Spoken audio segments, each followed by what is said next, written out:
আলহামদুলিল্লাহ ওয়াসসালাতু ওয়াসসালামু আলা রাসূলিল্লাহ।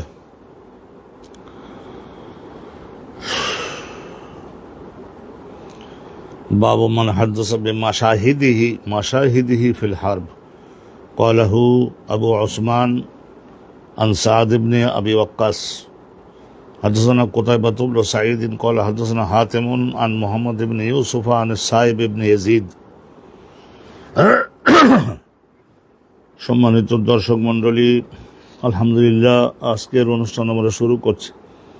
এই বাবের মধ্যে আলোচনা করা যাবে যে একজন মানুষ যদি রিয়া মানে অহংকার, ফখর মানে অহংকার, আর রিয়া বলতে দশজনের কাছে নিজের কৃতিত্বের কথা প্রচার করে নিজের যশ খ্যাতি বাড়ানো, জাগতিক সুযোগ সুবিধা, জনগণের সম্মান অর্জনের চেষ্টা করা, এ সমস্ত থেকে যদি মুক্ত থাকে তাহলে একজন ব্যক্তি নিজেই যুদ্ধের ময়দানে যে ঘটনা তিনি ঘটিয়েছিলেন এবং যেভাবে লড়াইটা তিনি করেছিলেন সেইটা পরবর্তীতে জনগণের সামনে যদি বর্ণনা করেন তাহলে তাতে কোনো দোষ নাই। কারণ ওই উৎসাহ, অন্যরা ওইভাবে যদি উৎসাহ পান এবং তাকে অনুসরণ করেন তো সেটা ভালো। উদ্বুদ্ধ হইল তো 10 জন।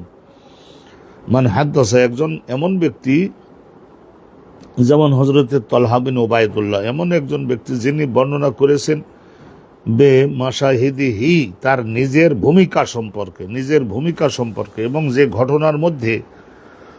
ঘটনার মধ্যে তিনি নিজে অংশগ্রহণ করেছিলেন সেই ঘটনাটা পরবর্তীতে বর্ণনা করলেন, অন্যদেরকে জানানো, শেখানো, উদ্বুদ্ধ করা। এই হাদিসখানা বর্ণনা করেছেন হযরতে আবু ওসমান আন-নাহদি সাদ ইবনে আবি ওয়াক্কাসের থেকে। স্বয়ং হযরতে সাদ বিন আবি ওয়াক্কাসের এই ঘটনাটা।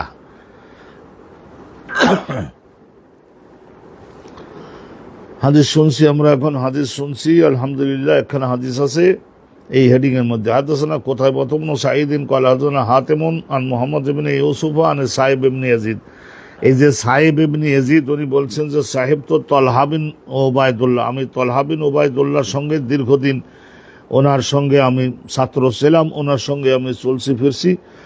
আরও আমি সঙ্গ পাইছিলাম সাদ ইবনে আবি ওয়াক্কাসের, মিকদাদ ইবনে আল আসওয়াদের, আব্দুর রহমান ইবনে আউফের, সবার সঙ্গে আমি চলছি। ফামা সামি'তু আহাদান মিনহুম, কিন্তু এই যে আব্দুর রহমান বিন আউফ, মিকদাদ ইবনে আল আসওয়াদ, উবাইদ, তারপরে হযরতে সাদ ইবনে আবি ওয়াক্কাস, এনাদের কাউকে শুনি না ইউহাদ্দিসু আন রাসূলিল্লাহ, নবী করিম সাল্লাল্লাহু আলাইহি ওয়াসাল্লামের পক্ষ থেকে ওই উহুদের যুদ্ধের মাঠের ঘটনাগুলি রাসূলুল্লাহকে কেন্দ্র করে কাউকে বলতে শুনিনি। ইল্লা আন্নী সামি'ত, কিন্তু আমি শুনেছি তালহা বিন উবাইদুল্লাহকে। ওই তালহা বিন উবাইদুল্লাহ উহুদের যুদ্ধের দিনে, আল্লাহু আকবার, রাসূলুল্লাহ বলতেন না যে কেউ যদি জীবন্ত শহীদ দেখতে চাও তালহা বিন উবাইদুল্লাহকে দেখো, ওনার দেহের মধ্যে প্রায় 80-90টার মতো তীরের আঘাত, তরবারের আঘাত, বর্ষার আঘাত, এই সমস্ত আঘাত ওনার দেহে ছিল। তা এরপরেও খোদা তাআলা সব আঘাতগুলি আল্লাহ ভালো করে দিলেন, জীবিত থাকলেন, বহুদিন জীবিত ছিলেন।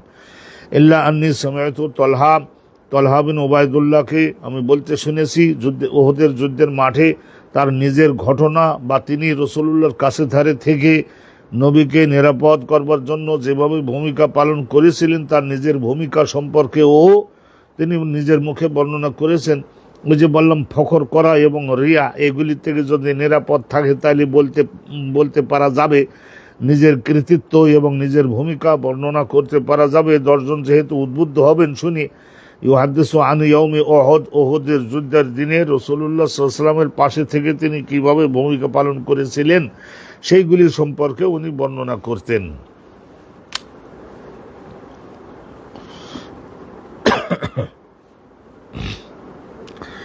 আর একটা বাব শুরু হচ্ছে, বাবু উজুবিন নাফির ওমা ইয়াজিবু মিনাল জিহাদ। জিহাদ করা তো সক্ষম মুসলমান সকলের উপরে ফরজ হবে যদি দেখা যায় যে যারা প্রতিরোধ করতেছে কাফেরদের তারা সক্ষম হচ্ছে না, ক্রমান্বয়ে তারা দখল করেই চলছে, তাইলে যাদের দ্বারা যুদ্ধ করা সম্ভব সকলের উপরে এই যুদ্ধে যোগদান করাটা তখন ফরজে আইন হয়ে যাবে এবং নিজের গৃহ থেকে যুদ্ধে যোগদানের আহ্বান আসার সময়ে বাহির হওয়া নাফির মানে বের হওয়া ওয়াজিব হবে।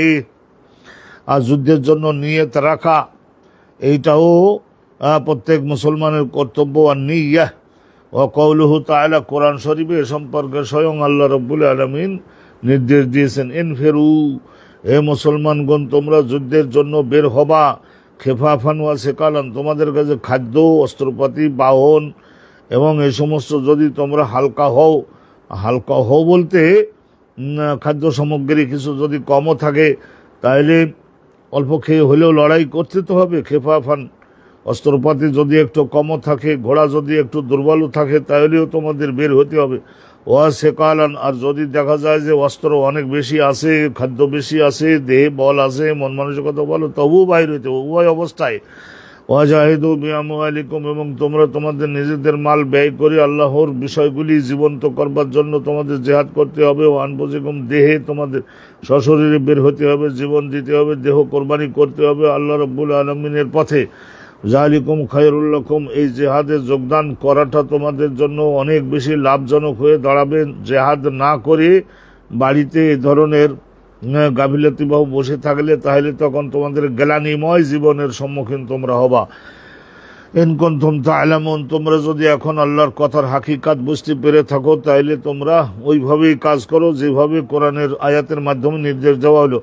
লাউ কানা আরাদান কারিবান, এখানে ওই তাবুকের যুদ্ধের সময়ে অনেক দূরে, প্রায় 1500 মাইলের দূরে যাওয়ার জন্য নির্দেশ দেওয়া হয়েছিল। আর মারাত্মক ধরনের তখন গরমের মৌসুম ছিল, আর প্রত্যেকের কাছে খাদ্য সামগ্রী খুব কম ছিল, সেই জন্য অনেকেই বের হন নাই, তাদের তিরস্কার করা হয়েছে। লাউ কানা আরাদান কারিবান ওয়া সাফারান কাসিদান,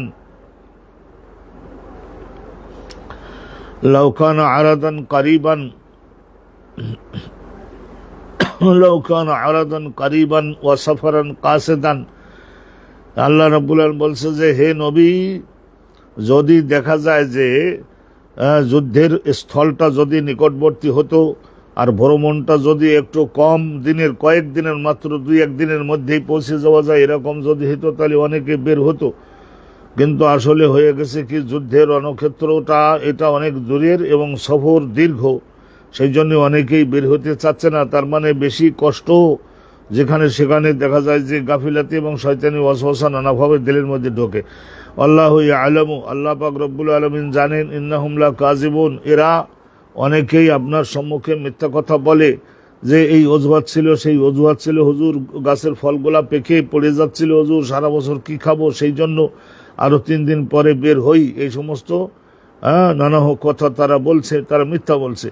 কোরআন শরীফের মধ্যে আল্লাহ পাক রব্বুল আলামিন আরো বলেছেন, ইয়া আইয়ুহাল্লাযীনা আমানু, হে ঈমানদার পুরুষ নারীগণ, মা লাকুম, তোমাদের হয়ে গেছে কি, ঈমানের দাবি পূরণ তোমাদেরকে তো করতে হবে। ইযা কিলা লাকুম ইনফিরু, তোমাদের যখন নির্দেশ দেওয়া হয় যে ইনফিরু ফি সাবিলিল্লাহ, আল্লাহর পথে লড়াই করবার জন্য নিজের গৃহ ত্যাগ করে বের হও। ইসসাকালতুম ইলাল আরদ, তোমরা বিভিন্ন দুশ্চিন্তায় ভারে আক্রান্ত হয়ে তখন তোমরা এই নিজের বাড়ির ভিটা এবং বিছানা, শোয়ার বিছানা, এই সমস্ত দিকে ঝুঁকে যাও নাকি? আর রাদিতুম বিল হায়াতিদ দুনিয়া মিনাল আখিরাহ, পরকাল কামাই করবার তোমাদের কি ইচ্ছা নাই? দুনিয়ার এই সমস্ত ভোগবিলাসের জীবন পেয়েই কি তোমরা মহা আনন্দিত হয়ে গেলে? ওমা মাতাউল হায়াতিদ দুনিয়া ফিল আখিরাতি ইল্লা কালিল, তাহলে আখিরাতকে সামনে রেখে আর দুনিয়াকে সামনে রেখে তুলনা করলে দুনিয়ার এই ভোগবিলাস এইটা খুবই কম। কিন্তু আল্লাহ পাক রব্বুল আলামিন আয়াতের মাধ্যমে উজুবুন নাফির, যুদ্ধের ডাক আসলে বের হওয়া যে ওয়াজিব ফরজ হবে সেইটা বর্ণনা করেছেন। আর জিহাদ করা যে মুসলমানদের উপরে, এইটা মুসলমানদের জিহাদ করা যে ওয়াজিব, ওয়াজিব মানে ফরজ। এখানে ফরজ প্রথম হলেও ফরজে কিফায়া, যদি দেখা যায় যে 5 লক্ষ যোদ্ধা গেছেন, তারা আলহামদুলিল্লাহ শত্রুদেরকে পরাজিত করতে সক্ষম হয়েছেন, এরকম যদি দেখা যায় তাহলে বাকিদের যাওয়ার ওইরকম কড়াকড়ি নাই, জানাজা নামাজের মতোই একদলে আদায় করলে বাকিদের পক্ষ থেকে আদায় হয়ে যাবে।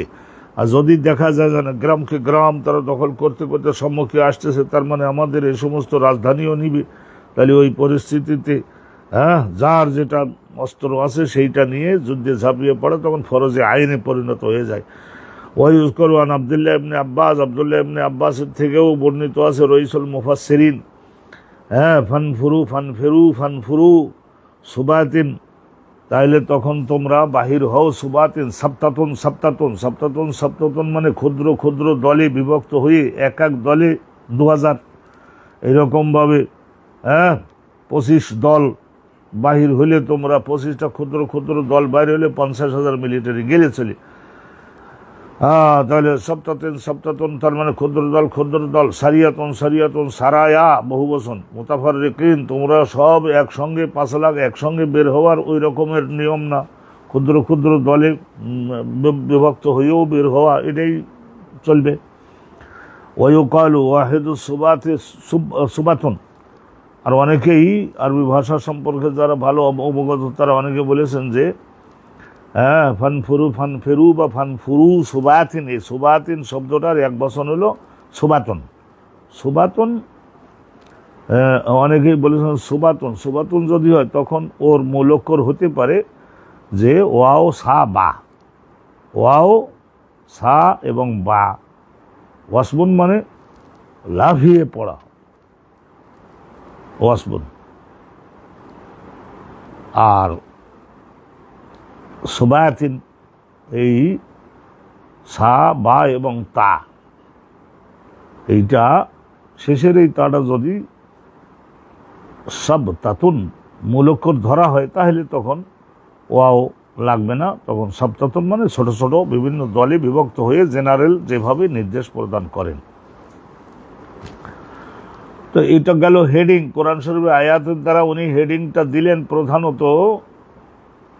আর এখন হাদিস একখানা আছে, অবি কল হাদানা আমর ইবনে আলিন কল হাদানা ইয়াহিয়া কল হাদানা সুফিয়ান কল হাদানা মনসুর আন মুজাহিদ আন তাউস আন আব্দুল্লাহ ইবনে আব্বাস আন্নান নবী সাল্লাল্লাহু আলাইহি ওয়াসাল্লাম কল, রাসূলুল্লাহ বলছিলেন ইয়াউমুল ফাতহে, মক্কা জয় যেদিন হয়ে গেল, লা হিজরাতা বাদাল ফাতহে, মক্কা জয় হয়ে গেছে, এখন মক্কা থেকে হিজরত করি আর মদিনায় যাওয়ার, আগে তো ফরজ ছিল এখন আর ফরজ নাই, এখন আর হিজরত করা যাবে না, কারণ এখানে বনু খুজা গোত্রের একজন বিখ্যাত যোগ্য ব্যক্তিকে গভর্নর বানিয়ে দেওয়া হয়েছিল, আর বলা হয়েছিল এই আইন দ্বারা মক্কা শাসন করো। তাহলে সেখানে মদিনারও যার শাসন, মক্কারও ওই একই শাসন, এখন নির্বিঘ্নে ইবাদত করা যায় মক্কায়, তাহলে এখন আর এখান থেকে হিজরত করে মদিনায় কেন যাবে? ওখানে মদিনাতে 1 লক্ষ লোক আবার যদি নতুন করে গিয়ে ঢোকে তাহলে প্রবলেম হয়ে দাঁড়াবে না ওখানকার গভর্নমেন্টের জন্য, তাদের থাকার ব্যবস্থা করা, খাওয়ার ব্যবস্থা করা ইত্যাদি ইত্যাদি। রাসূলুল্লাহ বলেছিলেন ওয়ালাকিন জিহাদুন, এখন জেহাদের ডাক আসবে, এখন আর হিজরতের ডাক আপাতত নাই, জেহাদের ডাক আসবে, যখন জেহাদের ডাক আসবে জেহাদে যেতে হবে। তো মক্কা জয়ের পরে তাবুকের যুদ্ধে জেহাদের ডাক আসছিল না। ওয়ানিয়াতুন, আবার অনেকে কি করতে হবে, যদি হিজরতের ডাক আসে তাহলে নিয়ত থাকতে হবে, যদি প্রয়োজন দেখা দেয় হিজরত করব, যদি প্রয়োজন দেখা দেয় জেহাদ করব, নিয়ত। ওয়াইজা উস্তুন ফিরতুম ফানফিরু ফানফিরু ফানফুরু, আর যখন তোমাদেরকে যুদ্ধের জন্য ডাক দেওয়া হবে, হিজরতের জন্য ডাক দেওয়া হবে, তখন তোমরা বাহির হবা। এগুলি সবই আলহামদুলিল্লাহ, এই জিহাদ, হিজরত, এই সমস্ত বিষয়, এগুলির মাধ্যমে ইসলামের শক্তি বৃদ্ধি হয়, শৌর্য বীর্য সুপ্রতিষ্ঠিত হয়, এবং গোটা পৃথিবীর মানুষদের কাছে ইসলামের শক্তি প্রতিষ্ঠা করা যায়। আর একখানে নতুন ভাব শুনছি, আল কাফেরও ইয়াকতুলু আল মুসলিমা সুম্মা ইউসলিমু ফায়ুসাদ্দেদু বা ফায়ুসাদ্দাদু বাদু ওয়ায়ুকতালু বাদু। ইমাম বুখারী হুজুর বলছেন একটা ঘটনা এখানে আছে, সেটা আপনারা শুনলে বুঝতে পারবেন। একজন কাফের, যখন সে কাফের ছিল, যুদ্ধের ময়দানে একজন মুসলমান, ভালো একজন মুসলমানকে হত্যা করলো, শহীদ করলো। সুম্মা ইউসলিমু, তারপরে দেখা গেল 1-2 বছরের মধ্যেই অনুতপ্ত হয়ে নিজে আবার ইসলাম কবুল করলো। সে কাফের যে মুসলমানকে শহীদ করছিল না, সে আবার ইসলাম কবুল করলো। তারপরে ফায়ুসাদ্দাদু, তার মানে পরবর্তীতে দেখা গেল যে ইসলাম কবুল করলো, ওয়ায়ুসাদ্দাদু, অতঃপর সে খাঁটিভাবে খাঁটি মুসলমান হলো, দিন ইসলামী জিন্দেগি সে যাপন করতে পারলো।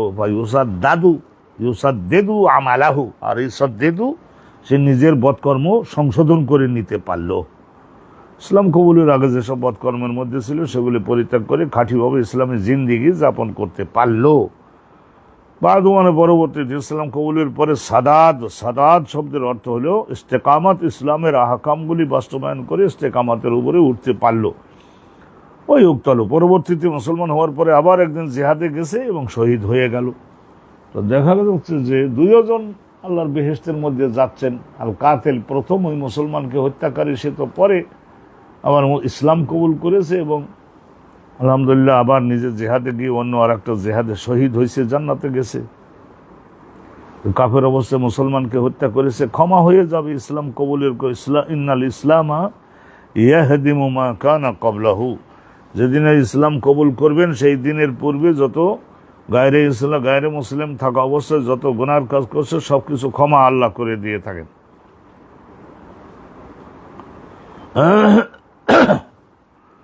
এরপরে একখানা হাদিস আমরা শুনে নিচ্ছি, দুখানা হাদিস আছে, তারপরে দুইখানা খুব সুন্দর হাদিস আছে, শুনে নিন। বিসমিল্লাহির রহমানির রহিম।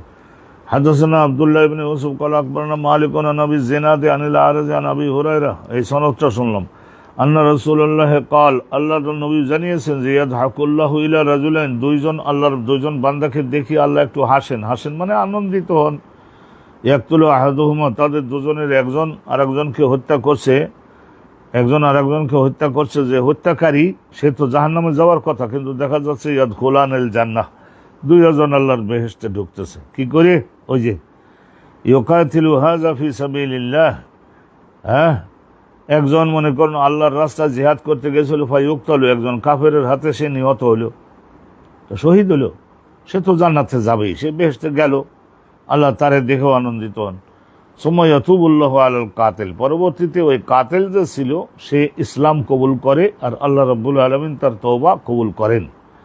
ইয়াতুবুল্লাহু আলাল কাতিল, আল্লাহ রাব্বুল আলামিন ওই কাতিলকে, আল্লাহ পাক রব্বুল আলামিন ওই কাতিলকে কি করেন? আল্লাহ পাক রব্বুল আলামিন ওই কাতিলকেও তৌফিক দেন, সে ইসলাম কবুল করে, আল্লাহ তার পেছনের গুনাহ ক্ষমা মার্জনা করেন।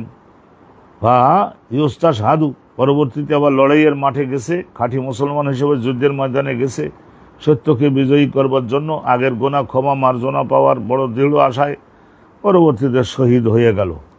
শহীদ হয়ে যখন গেল তো সেও তো জান্নাতে যাবে। একখানা হাদিস আপনারাও শুনলেন, আর একখানা হাদিস শুনে নিচ্ছি।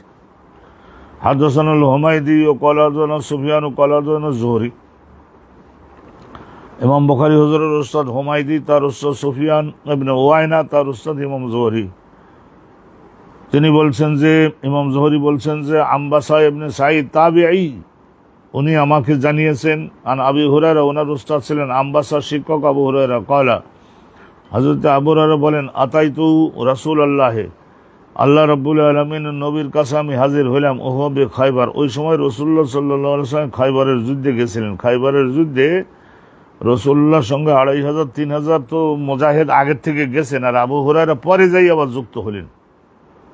আবু হুরায়রা ছাড়া আরো কয়েকজন মুজাহিদ যেতে পারেন। খায়বারের যুদ্ধটা তো চলছিল না মাসখানেকের মতো, তা ওই সময় এনারা মদিনার থেকে আবার গেছেন। রাসূলুল্লাহ খায়বারে ছিলেন। আবু হুরায়রা বলেন যে আমরা নবীর সঙ্গে গিয়ে যুক্ত হইলাম, বা আদামা ইফতাতাহু হা, আমরা যখন পৌঁছলাম তো সেখানে গিয়ে দেখি যে ওনারা রাসূলুল্লাহ এবং অন্য আগে যারা গেছিলেন 3000 সাহাবা মুজাহিদ, তারা খায়বার দখল করে বিজয় অর্জন করে সব ঠিকঠাক মতো কমপ্লিট করে ফেলেছেন। ফাকুলতু ইয়া রাসূলুল্লাহ, আল্লাহ রাব্বুল আলামিনের রাসূলের কাছে আমি দাবি তো জানাতে হবে, যদিও যুদ্ধ পাই নাই, কিন্তু যুদ্ধে যোগদান করবার নিয়তেই তো গেছি।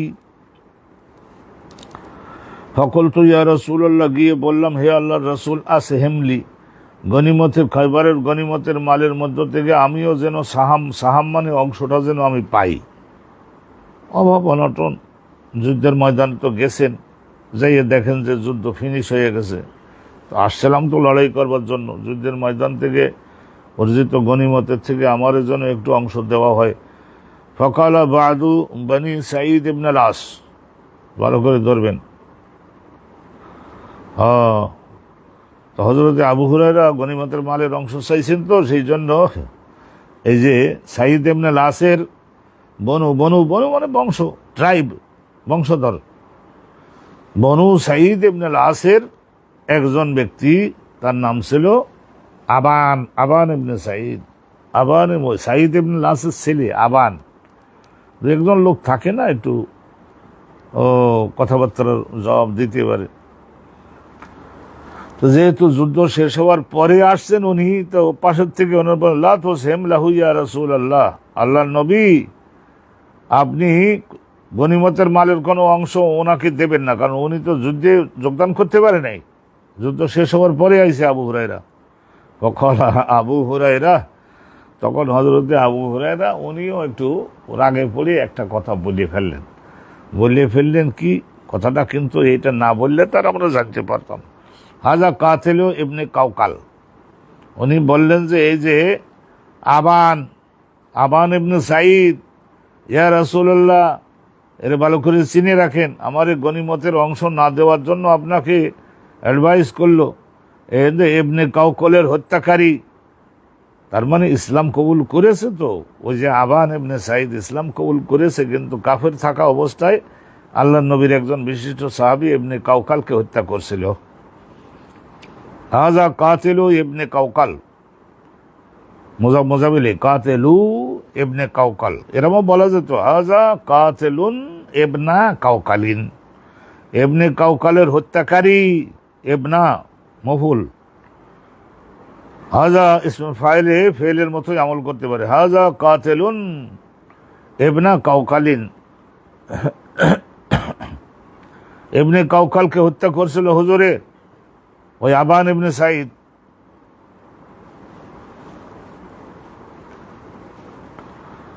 তখন আবার ওই আবান ইবনে সাঈদ কি বলে শোনেন। ফাকালা, আবান ইবনে সাঈদ তখন উনি বললেন, আবান ইবনে সাঈদ ইবনে আল আস উনি তখন বললেন, ওয়া আজাবা, বলেন ওয়া আজাবা, বড়ই না আশ্চর্য, লে ওয়াবার, লে ওয়াবার, ওয়াবার মানে পাহাড়ে যে সমস্ত বড় বড় ভালো স্বাস্থ্যের অধিকারী ছাগল থাকে না, ওয়াবার বলে ওদের, অনেক লোম হয়, কারণ সেখানে ঠান্ডা পড়ে, তো ঠান্ডার থেকে বাঁচাবার জন্য আল্লাহ ওই পাহাড়ি ছাগল যেগুলি বৃষ্টির মতো বরফ পড়ে, তো অর্থাৎ তাদের দেহের মধ্যে প্রচুর লোম দিয়ে থাকেন, পাহাড়ি লোমশ দুম্বা, ওই ভাল্লুক থাকে, তাদেরও ঠান্ডা থেকে বাঁচাবার জন্য অনেক লোম দিয়ে থাকেন।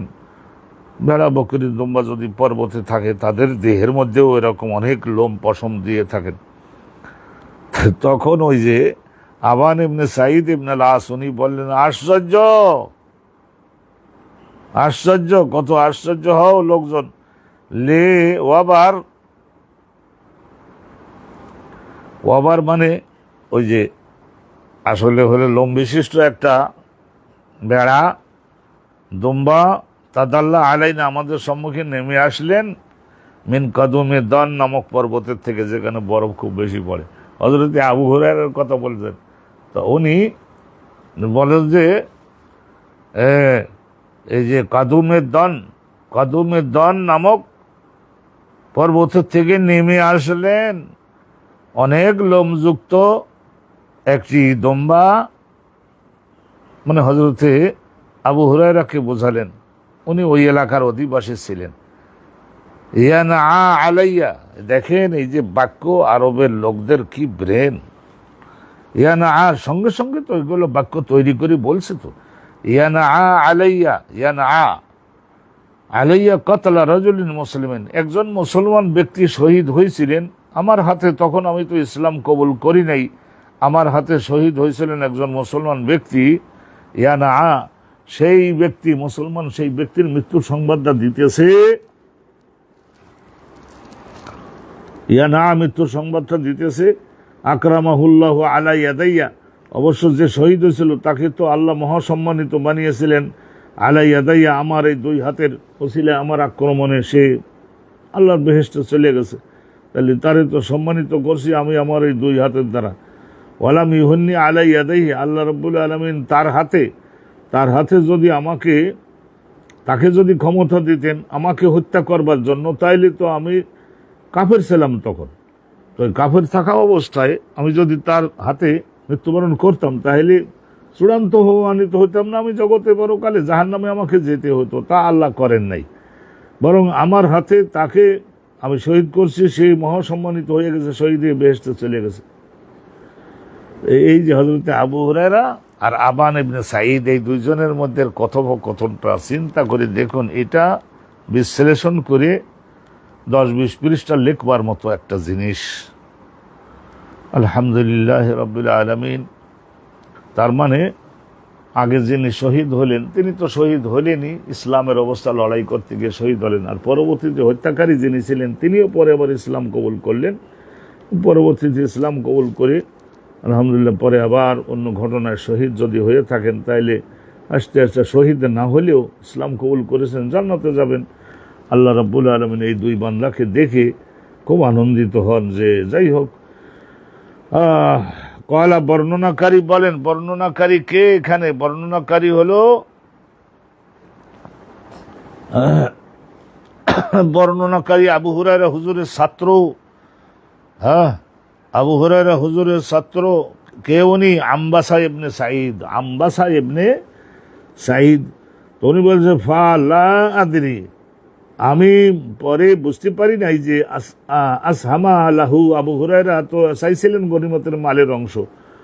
তো রাসূলুল্লাহ তাকে মুজাহিদ যারা লড়াই করছেন তাদের যে পরিমাণ দিলেন, আবু হুরায়রাকে সেই পরিমাণ দিয়েছিলেন কিনা, আওলাম ইউসহিম লাহু, বা তাকে কোনো অংশ দেন নাই। এত দূর আসছে, 100 কিলোমিটার মদিনার থেকে দূরে খয়বার, বা 150 কিলোমিটার, আর দুর্গম রাস্তা অতিক্রম করে আসছে।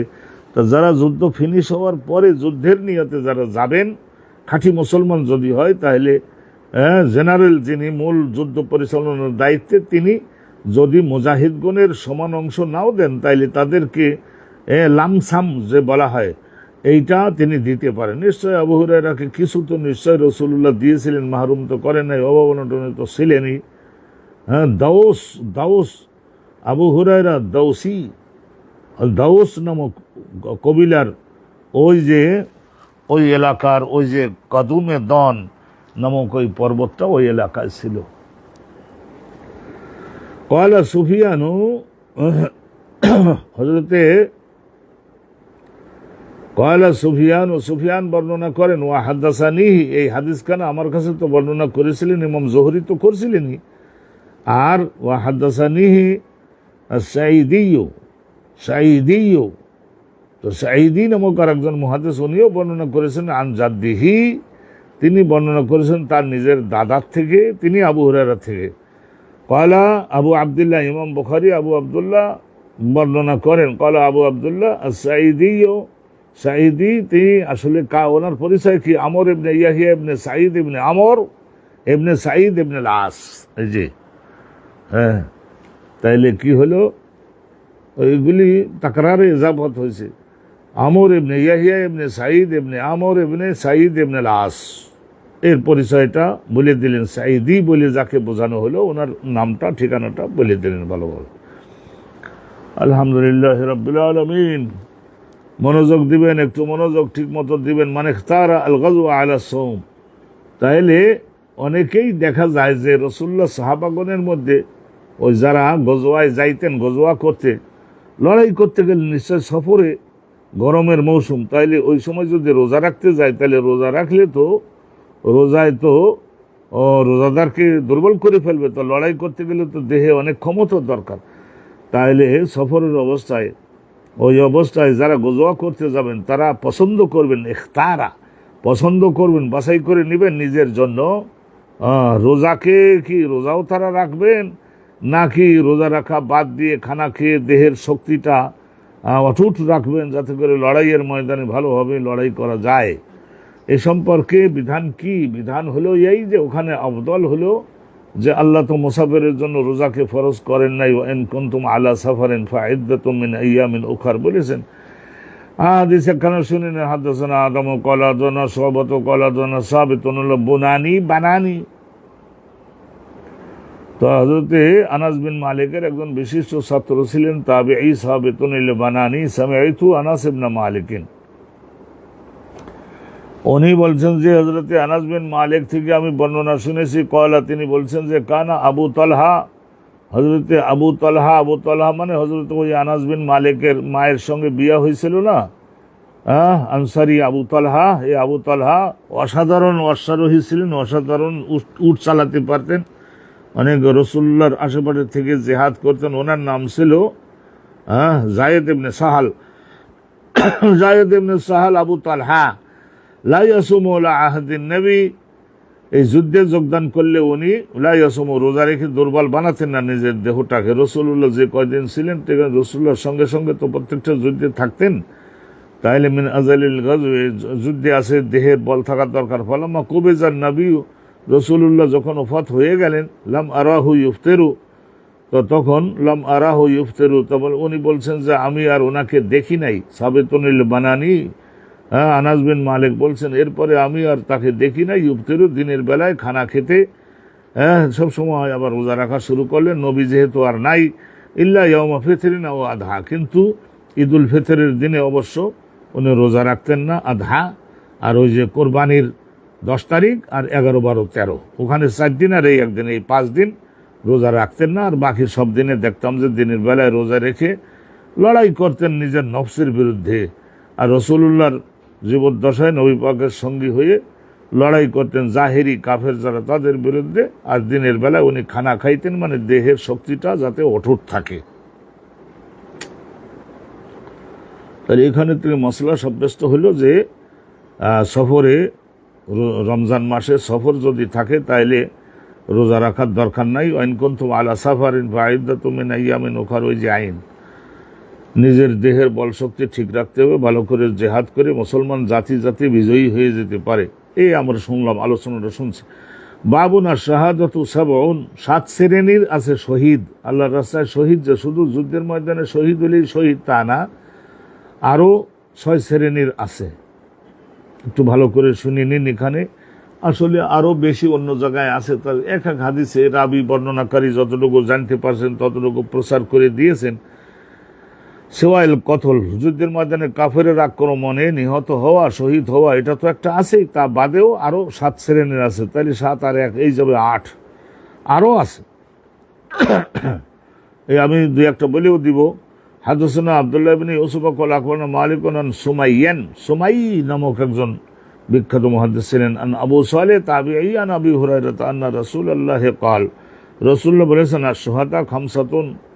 এখানে এই হাদিসে আছে আল্লাহ রাব্বুল আলামিন নবী বলেছেন শহীদগণ তারা হচ্ছেন 5 শ্রেণীর, লাহুম ফিল আখিরাতে হুসনু সওয়াবিশ শহীদ, শহীদদেরও যে সওয়াব হবে আখিরাতে এই 5 জনেরও। এই হাদিসে পাওয়া গেল 5 জন, আর ইমাম বুখারী হেডিং দিলেন 7 জন। তাহলে আল্লাহ রাস্তায় কাফেরের হাতে শহীদ ওই একটা হয় 6, আর একটু তবুও তো একটা তো বাদ যায়। আলহামদুলিল্লাহ সেইটা পাবো, আমরা খুঁজে পাবো। এই এক হাদিসের মধ্যে না পেলেও পরের হাদিসে পাবো। ভালো করে ধরবেন। বিসমিল্লাহির রহমানির রহিম, এখানে গেল 5। এক হলো মাতউন, তাউন মানে ওই যে প্লেগ রোগে, প্লেগ রোগে যদি মারা যায়, বিসমিল্লাহির রহমানির রহিম, প্লেগ। কিছুদিন আগে একটা যে আমাদের দেশে হয়েছিল না, প্রকার হলো যে কি যেন নাম ওইটা, ওই বহু লোক মারা গেল, গোটা পৃথিবীর লোকেরা, দেশের প্রধানমন্ত্রী পর্যন্ত মাটিতে চিৎপটাং হয়ে শুয়ে পড়লো, দেশে দাফন কাফন করবার লোক পাওয়া যাচ্ছিল না। তো অনেক সময় নতুন শব্দ তো বিদেশে অনেক সময় ছুটে যায় জেহেনের থেকে। খামসাতুন আল মাতউন, তাউন প্লেগ, আর ওই যে খামসাতুন আল মাতউন ওয়াল মাবতুন, আর এক হলো মাবতুন মানে আসলে হলো বুকের ভেতরের, পেটের ভেতরের যে সমস্ত ক্যান্সার হয়, মাবতুন, যেটা তো দেখা যায় না, বাহিরে তো ফোড়া পাছড়া হলে তো দেখা যায়, এটা বিধান করা যায়।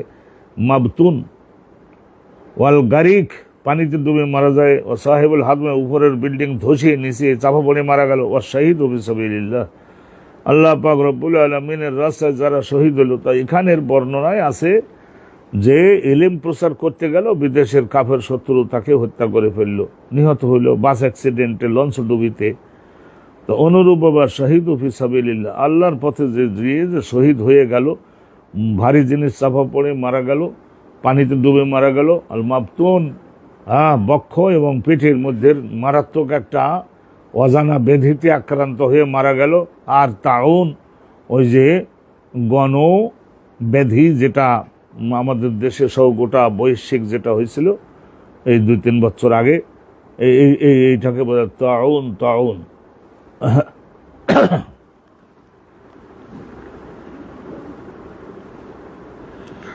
একখান হাদিস শুনলাম, আর একখান হাদিস আমরা শুনছি একটু।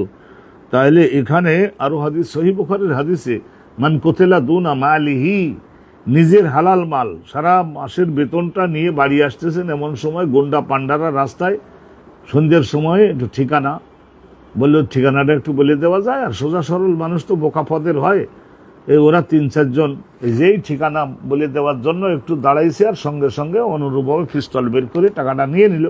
টাকাটা দিবে না, কারণ স্ত্রীর প্রয়োজন, ছেলে মেয়ে, মা বাপ সকলের 1 মাসের রিজিক। তো ওরা ছুরি মেরে দিল আর মারা গেল। তাহলে নিজের হালাল মাল হেফাজত করতে গিয়ে যদি কারোর মৃত্যু হয়, ইমানদার শহীদ হবেন। আর দেখা গেল নিজের বউ এবং নিজের মেয়ে, তাদের ইজ্জত লুণ্ঠন করবার জন্য 2-3 যুবক সশস্ত্র আসছে, তাদের বাধা দানকারী হলো, তাদের আঘাতে মারা গেল। তাহলে নিজের ইজ্জত, আবরু, সম্মান সুরক্ষিত রাখতে গিয়ে নিজের পরিবারের মহিলা সদস্যদের, ইনিও শহীদ হবেন। ভালো করে ধরবেন, ইনিও শহীদ হবেন। আর একখানা হাদিস শুনিয়ে নিচ্ছি। হাদসানা বেশর ইবনে মুহাম্মদ কল আখবারনা আব্দুল্লাহ কল আখবারনা আসিম সুলাইমান আল আহওয়াল। তারপরে হাফসা বিনতে সিরিন, ওই হযরতে আনাস বিন সিরিন, মুহাম্মদ বিন সিরিনের বোন। তাইলে আনাস ইবনে মালিক আনিন নবী কল আত-তাউন, এই তাউন প্লেগ, এইটা যে হয় এক প্রকারের জীবাণু, জন্ম নেয়, ছড়িয়ে পড়ে। তাহলে রাসূলুল্লাহ সাল্লাল্লাহু আলাইহি ওয়াসাল্লাম বলেছিলেন না যে এলাকায় তাউনটা আসবে, ওই এলাকায় যদি তুমি থাকো, ওখান থেকে ভাগবা না, মৃত্যুর ভয়তে ওখানে তুমি থাকো। কারণ তুমি যদি আক্রান্ত হয়ে থাকো, তাহলে তুমি যদি ভেগে অন্য এলাকায় যাও, তাহলে তুমি জীবাণুটা বহন করে ওই এলাকার আরো 100 জন মানুষের মৃত্যুর কারণ তুমি হয়ে দাঁড়াবা। তুমি ওখানেই থাকো, মৌত যদি হয়ে যায়, শহীদের মৌত হবে। তাহলে তাউনের মাধ্যমে যদি কেউ মারা যায়, শাহাদাতুন লিকুল্লি মুসলিম, ওই ব্যাধিতে আক্রান্ত হয়ে যদি মারা যায়, প্রত্যেক মুসলমান যদি তাকে ঈমান থাকে, তাহলে শাহাদাত হবে, তার ভাগ্যে শাহাদাত হবে। রাসূলুল্লাহ বলেছেন না? তো একবার এই ধরনের হয়েছিল না, ওই ফিলিস্তিনের মধ্যে হয়েছিল। আল্লাহু আকবার। ফিলিস্তিন, মিশরের কিছু এলাকা নিয়ে, সিরিয়ার কিছু এলাকা নিয়ে হয়েছিল হযরত ওমর বিন খাত্তাবের শাসন আমলে।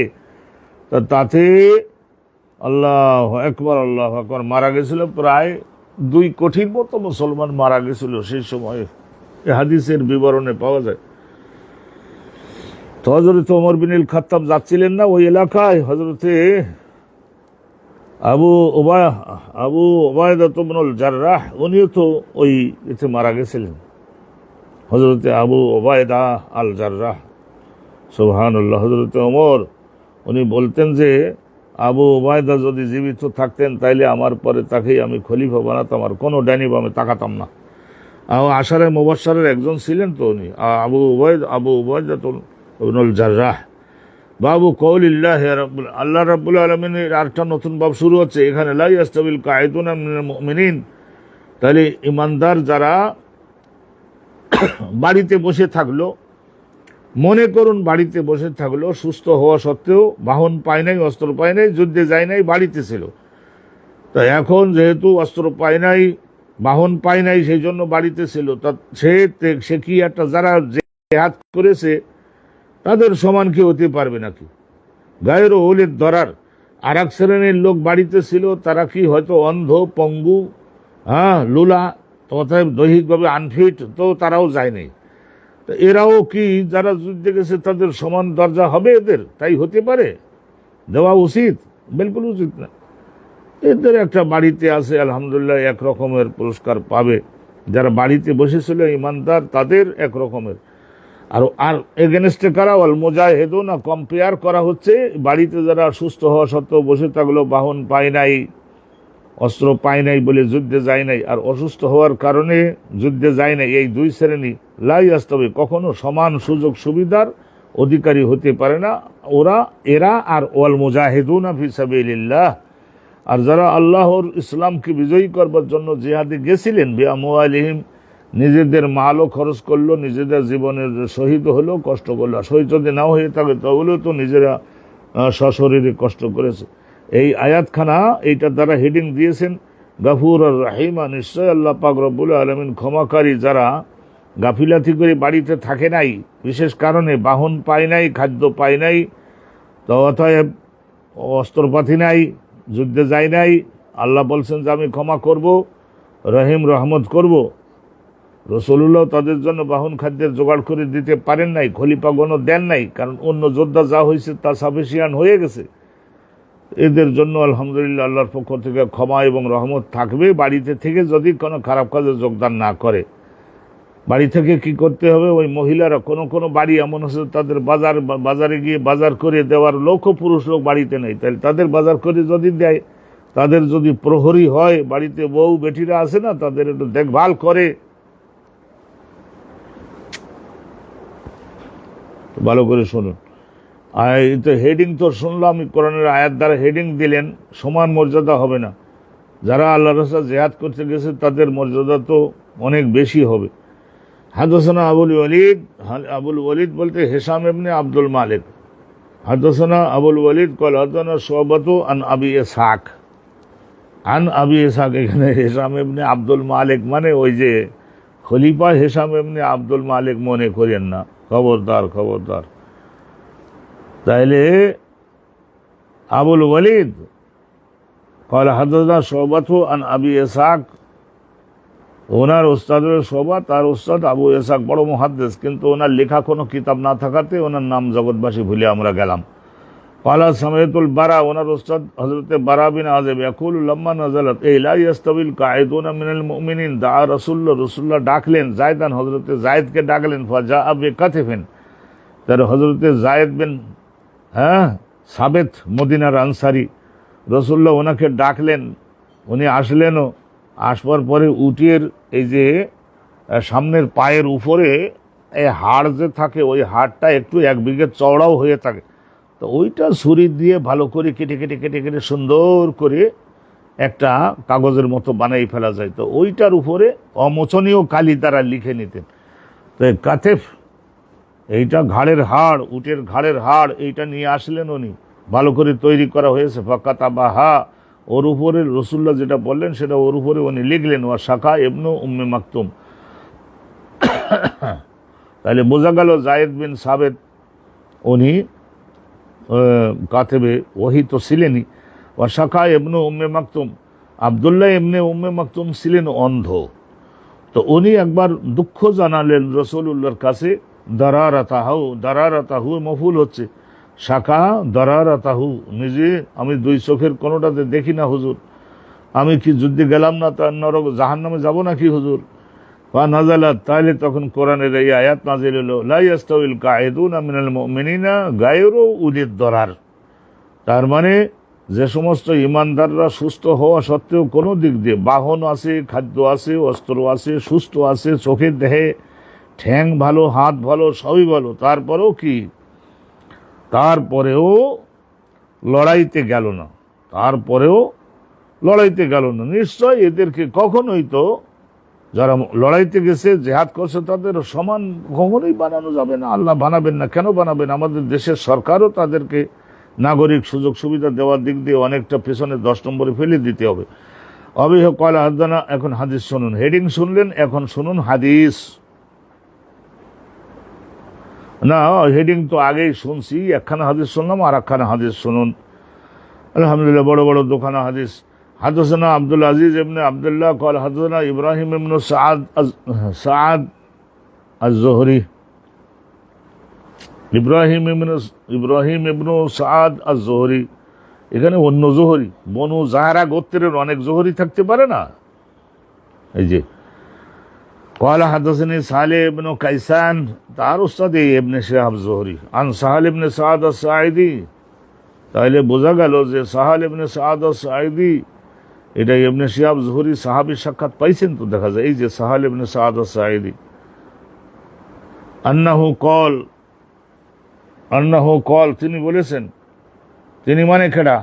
ওই যে সাহাল ইবনে সাদ আস-সাঈদী, আন্নাহু কল রাআইতু মারওয়ান ইবনুল হাকাম, আমি একবার দেখলাম মারওয়ান ইবনুল হাকাম, মারওয়ান ইবনুল হাকামকে একবার দেখলাম আমি, জালিসান ফিল মসজিদে, মসজিদে নববীর মধ্যে বসে রয়েছে মারওয়ান ইবনুল হাকাম।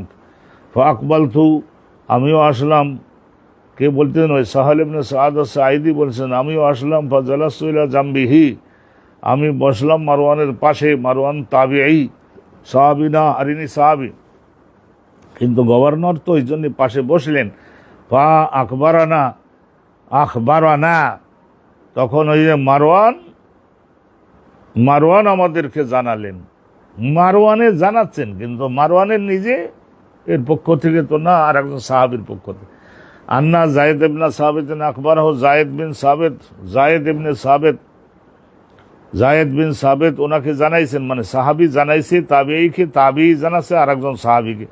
আন্না রাসূলুল্লাহ আমলা আলাইহি, রাসূলুল্লাহ সাল্লাল্লাহু আলাইহি ওয়াসাল্লাম পাশে বসাইয়ে তারপরে নিজে পড়িয়ে তারপরে ওনাকে দিয়ে লেখাইছিলেন। আমলা আলাইহি, জায়েদ বিন সাবিতের দ্বারা লেখাইছিলেন, আর রাসূলুল্লাহ নিজে পড়িয়েছিলেন। কি পড়েছিলেন? এই যে লা ইয়াস্তাবিল, এই আয়াতটা, লা ইয়াস্তাবিল কাঈদুনা মিনাল মুমিনিনা ওয়াল মুজাহিদুনা ফি সাবিলিল্লাহ। ফাজাহু আব্দুল্লাহ ইবনে উম্মে মাকতুম হুয়া ইউমিল্লুহা, তাহলে আব্দুল্লাহ ইবনে উম্মে মাকতুম আসলেন, এসে নিজের দুঃখের কথাটা জানালেন, আমি তো চোখে দেখি না হুজুর, তা এখন আমি যুদ্ধে গেলাম না তো আমি কি পাপী হব? ওয়া ইউমিল্লুহা, আর ইউমলি ওর মর্ম যা, ইমলাল শেষে ইয়ার জায়গায় লাম, তো অর্থ একই, পাঠ করা। ওহুয়া ইউমিল্লুহা, তো এই যে আমরা বলি না মিল্লাত, ইসলামের থিওরিটিক্যাল রূপকে বলা হয় মিল্লাত। ও ইউমিল্লুহা, তো রাসূলুল্লাহ সাল্লাল্লাহু আলাইহি ওয়াসাল্লাম পাঠ করতেছিলেন, জায়েদ বিন সাবিতের বলছেন যে আমার সামনে আমি যাতে লিখি। ক্বালা ইয়া রাসূলুল্লাহ, তো আসিও আব্দুল্লাহ ইবনে উম্মে মাকতুম এসে বললেন, হুজুর আনা লা আস্তাতিউল জিহাদ আল্লাহ জাহাদ, তো জিহাদে যাওয়ার, জিহাদ করার সক্ষমতা থাকলে আমি জিহাদে যাইতাম হুজুর, আমার নিয়ত আছে জিহাদে যাওয়ার। ওখানে রাজুলান আমা, উনি তো অন্ধ, উনি তো যুদ্ধের ময়দানে গেলে পার কাফেররা তো সঙ্গে সঙ্গে জবাই করে ফেলবে। ফাআনজালাল্লাহ, আল্লাহ তখন এই আয়াত নাজিল করলেন রাসূলুল্লাহর উপরে, হ্যাঁ, ওয়া ফাখিজুহু আলা ফাখিজি, রাসূলুল্লাহ সাল্লাল্লাহু আলাইহি ওয়াসাল্লাম ওনার রানটা আমার রানের উপরে।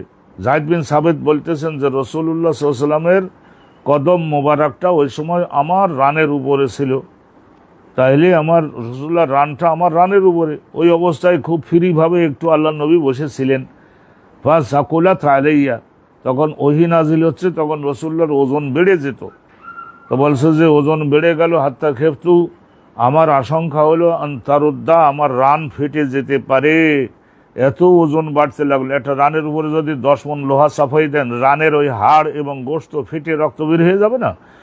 সুম্মা সুররিয়া আনহু, অতবার ওহী নাজিল হওয়াটা সুসম্পন্ন হলো, তখন রসুলের দেহের ওজন আবার কমে গেল। ফাআনজালাল্লাহ, আল্লাহ রাব্বুল আলামিন ওই যে ওহী নাজিল যখন হলো, তখন আল্লাহ নাজিল করলেন গায়রু উলিদ দরার, এই কথাটা নাজিল করলেন, গায়রা উলিদ দরার, ব্যাধিগ্রস্ত গুণ বাদে। তার মানে চোখে দেখে না, 2 হাত অবশ, 2 ঠ্যাং পঙ্গু, সে জিহাদে যে কি করবে? তো এই আয়াতটা নাজিল হলো। এখান থেকে আমরা আইন জানতে পারছি, দৈহিকভাবে আনফিট, ব্যাধিগ্রস্ত, যুদ্ধে সে যদি না যায় তার কোনো গুনাহ হবে না, কিন্তু সুস্থ, অঙ্গাদি সুস্থ, সকল দিক দিয়ে ফিজিক্যালি ফিট, অস্ত্র আছে, খাদ্য আছে, রাস্তাঘাট চেনে, গাফিলাতি করে যুদ্ধে গেল না, সে পাপিষ্ঠ, তার মর্যাদা ইসলামে খুবই কম। যদি দিলের চিন্তা পরিবর্তন না হয়, আখিরাতে জাহান্নামে তাকে যেতে হবে। বাবুনা সবরু ইনদাল কিতাল, যুদ্ধের ময়দানে কঠিনভাবে সবর করে থাকতে হবে। পেছনে ভাগে যাওয়ার চেষ্টা করলে, সবাই যদি পেছনের দিকে পলায়ন পর হয়, তাহলে লড়াইয়ের মাঠে মুসলমানগণ টিকবেন কি করে? আর সবরু ইনদাল কিতাল, লড়াই যখন তীব্র শুরু হবে তখন ধৈর্য ধারণ করতে হবে, জীবন দিতে হবে। أبي قال حدثنا عبد الله بن محمد قال أخبرنا معاوية ابن عمرو মুআবিয়া ইবনে আমরের শিক্ষক আবু ইসহাক।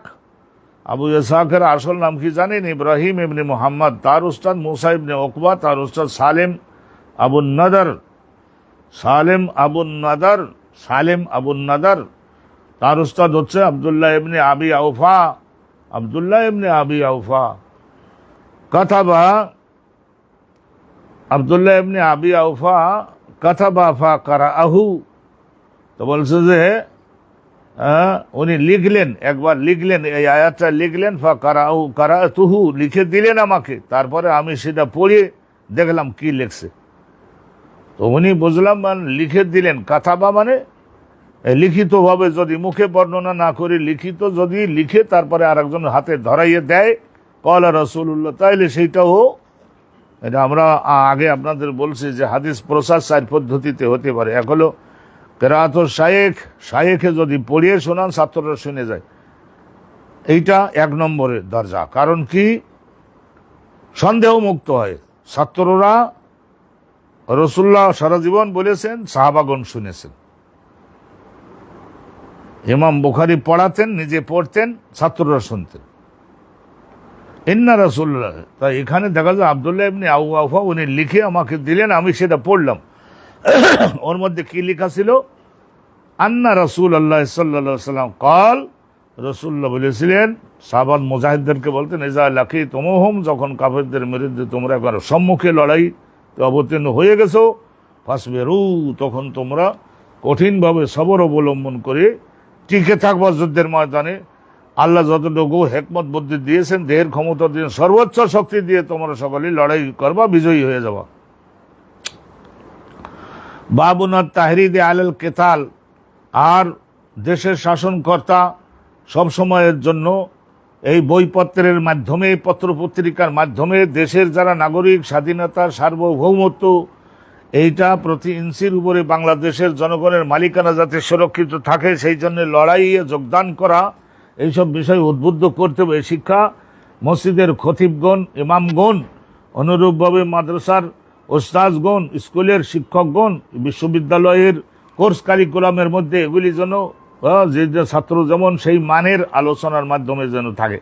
তাহরিদে আলাল কিতাল ওয়া কওলিল্লাহ, আল্লাহ রাব্বুল আলামিন এ সম্পর্কিত কোরআনে নির্দেশ দিয়েছেন, হাররিদিল মুমিনিনা আলাল কিতাল, হে নবী আমার, আপনি ইমানদার পুরুষ মহিলা সবাইকেই লড়াইয়ের ব্যাপারে সবসময় উৎসাহ দিতে থাকুন। এর মাধ্যমে জগতে তাদের বংশধররা কিভাবে সম্মানজনক জীবন পাবে এইটা বুঝন, আর পরকালে তার জীবন যদি শহীদ হয় তো পরকালে কি পাবে এগুলি বলে বলে তাদের উত্তেজিত করুন, উৎসাহিত করুন।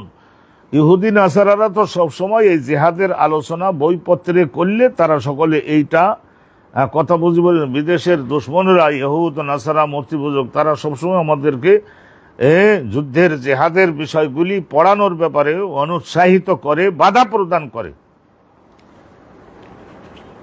আর আল্লাহ বলছেন যে পড়াও।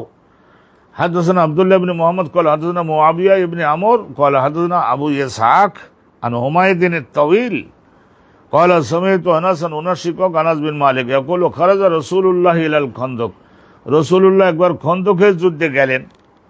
খরজ রাসূলুল্লাহ ইলা আল খন্দক, খন্দকের যুদ্ধের ওখানে। ফায়জান আল মুহাজিরুন ওয়াল আনসার, মুহাজির গণ, মদিনা থেকে যারা আসছেন, মুহাজির গণ শুধু মক্কা থেকে না, অন্যান্য আশপাশ থেকে, অন্য বিভিন্ন এলাকা থেকে যারা হিজরত করে এসছেন তারা, ওয়াল আনসার মদিনার যারা স্থানীয় নাগরিক তারা, ইয়াহবিরুনা ফি গাদাতিন বারিদা, সকাল বেলায় বরফের মতো ঠান্ডা পড়তেছে, তখন মুসলমানগণ খন্দক খনন করতেছিলেন। রাসূলুল্লাহ ভাগ করে দিয়েছিলেন 10 গজ বাই 10 গজ, 10 গজ গভীর হবে, দৈর্ঘ্যে প্রস্থে 10 গজ করে, 2 জন মাত্র, এই যত তাড়াতাড়ি পারো। ওয়ালাম ইয়াকুন লাহুম আবিদুন, তাদের তো আর কোনো কর্মচারী কৃতদাস ছিল না যে তাদের দ্বারা করাবে। ইয়ামালুনা যালিকা লাহুম, কৃতদাসরা তাদের জন্য, মানে আজর মুহাদের জন্য কাজটা করে দিবে, এরকম কৃতদাস দাসীও তো নাই। ফালাম্মা রাআ মা বিহিম মিনান নাসাব ওয়াল জু, রাসূলুল্লাহ ওখানে তো নিজেই কাজ করতেন, যখন রাসূলুল্লাহ দেখলেন যে কি পরিমাণে ক্লান্তি, কষ্ট, কি পরিমাণে ক্লান্তি এবং কষ্ট, কি পরিমাণে ক্ষুধা, অভাব, খাদ্য শূন্যতা, আনসার মুহাজির সাহাবাগণ, কয়লা তখন রাসূলুল্লাহ বলেছিলেন, আল্লাহ রাব্বুল আলামিনের কাছে বলছিলেন যে কয়লা লাহুম, না কয়লা রাসূলুল্লাহ তখন বলছিলেন, আল্লাহুম্মা ইন্নাল আয়শা আয়শুল আখিরাহ, ও আল্লাহ রাব্বুল আলামিন, আল আয়শুল বাকি, আল আয়শুল বাকি, সামনের জীবন আমাদের যে কয়দিন আছে, অথবা ধর্তব্য ও গ্রহণযোগ্য জীবন, এটা হলো আয়শুল আখিরাহ, আখিরাতের যে জীবন সেইটাই। ফাগফির লিল আনসার, আল্লাহ আনসাররা এত কষ্ট করে কাজ করছে, ওয়াল মুহাজিররা এত কষ্ট করে কাজ করছে, তাদের আপনি মাগফিরাত করে দিন, এবার 16 আনা পবিত্র করে দেন। ফাকালু, তখন আনসার মুহাজিরগণ নবীর মুখে এটা শুনে তারা আবার জবাবও দিলেন, রাসূলুল্লাহর এই বক্তব্যের জবাব দিলেন, ইন্নাল আয়শা আয়শুল আখিরাহ ফাগফির লিল আনসারি ওয়াল মুহাজিরা। এটা কবিতার মতো বানাইয়ে রাসূলুল্লাহ বললেন, ফাকালু মুজিবিনা লিরাসূলিল্লাহি নাহনু আল্লাযিনা বায়াউ মুহাম্মাদান, আমরাও হলাম সেই সব লোক যারা মুহাম্মদ সাল্লাল্লাহু আলাইহি সাল্লামের হাতের উপরে হাত রেখে বায়াত করেছি, আলাল জেহাদে জেহাদ করে যাওয়া, মা বাকি না আবাদান, যতদিন এই জগতে আমাদের জীবন টিকে থাকবে ততদিন আমরা আলহামদুলিল্লাহ জেহাদ আমরা করেই যাব।